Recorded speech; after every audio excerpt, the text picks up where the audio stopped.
Sempre que eu coloco uma caixinha de perguntas nos stories do Instagram, começa a me dar uma agonia, uma ansiedade, porque vem cada pergunta interessante e o meu problema é que eu não sei falar pouco. E aí, para cada pergunta, eu tenho vontade de dar uma aula. Então eu resolvi, baseado na minha caixinha de perguntas sobre endométrio fino, falar um pouquinho mais detalhadamente sobre o endométrio fino, porque eu sei que é uma coisa que angustia muita gente. A primeira coisa que é importante a gente saber é que o endométrio, ele se desenvolve ao longo do ciclo menstrual, se preparando para receber um embrião que vai chegar pela trompa através de uma ovulação no ciclo natural. Então, o que acontece? Acontece o seguinte, a paciente está menstruando, esse endométrio fica bem fininho, e aí, esse endométrio, com o crescimento do óvulo, recebe o estímulo dado pelo estradiol, que é o principal hormônio produzido pelo folículo, e esse endométrio começa a crescer. Quando a paciente ovula e passa a produzir progesterona, esse endométrio também recebe o estímulo da progesterona e acaba que ele começa a se modificar para receber um embrião aproximadamente 5 a 7 dias depois da ovulação.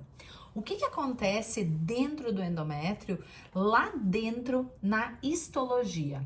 Acontece uma mudança no padrão das células.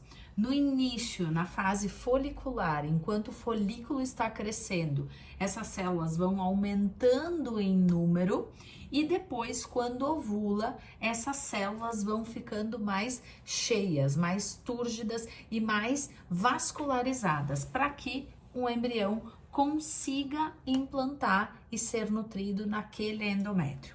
O que é então, afinal, o endométrio fino? Quando a gente fala de endométrio fino, nada mais é do que a gente falar da representação daquele endométrio que cresceu ao longo do ciclo menstrual, que cresceu e que é representado por uma imagem na ultrassonografia.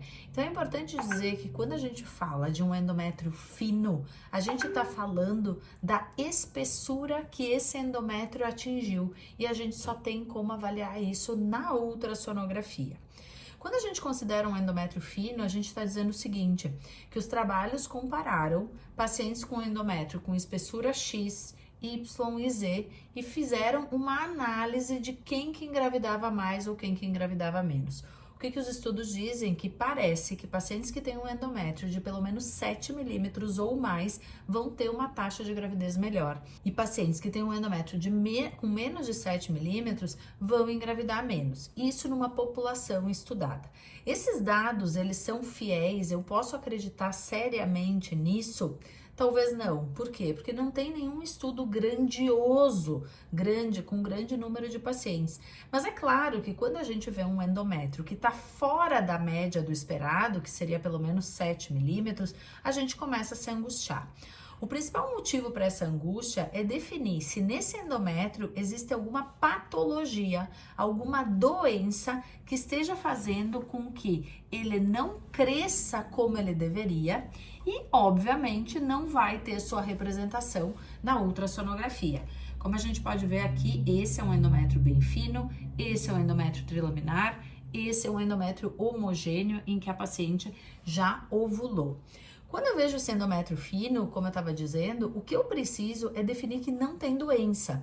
Quais são as principais patologias que vão fazer com que o meu endométrio seja fino, que fique menos de 7 milímetros? As principais são sinéquias, que são fibroses no tecido endometrial, endometrites, que são processos inflamatórios crônicos, e eventualmente septos podem dar um endométrio mais fino, e alterações hormonais. Investigado tudo isso, feito biópsia de endométrio, feita histeroscopia, tendo certeza que não tem uma patologia, o que é importante que a gente entenda? Que eventualmente esta paciente com endométrio fino, desde que não tenha patologia, pode ter um endométrio fino como sendo sua própria característica. Esses dias eu tava pensando, como é que eu vou explicar isso? E aí eu fiquei pensando, um corredor que faz corrida de 100 metros, ele tem mais chance de ganhar se ele tiver a perna mais comprida. Bom, aquele que tem a perna mais curta, às vezes eu tento dar uma alimentação melhor, fazer alongamento, fazer musculação e a perna dele não fica mais comprida. Porque a perna dele é mais curta. Não tem, é um padrão dele. Ele nasceu com aquele tamanho de perna. Tá, mas se ele tem a perna mais curta, ele vai deixar de correr? Ele vai deixar de competir? Claro que o corredor que tem a perna mais comprida está em vantagem, porque ele precisa fazer uma passada, talvez a passada que ele consegue fazer, ela é maior, porque ele tem uma característica própria. Ele nasceu com a perna mais comprida. Mas o que tem a perna mais curta vai deixar de correr? Não. Ele vai se esforçar mais. Então, o que eu quero trazer com isso? Que não tendo doença de endométrio, claro que nós vamos tentar espessar esse endométrio. Existem alguns recursos. Então, quando a gente fala de recurso, a gente fala de suplementação hormonal.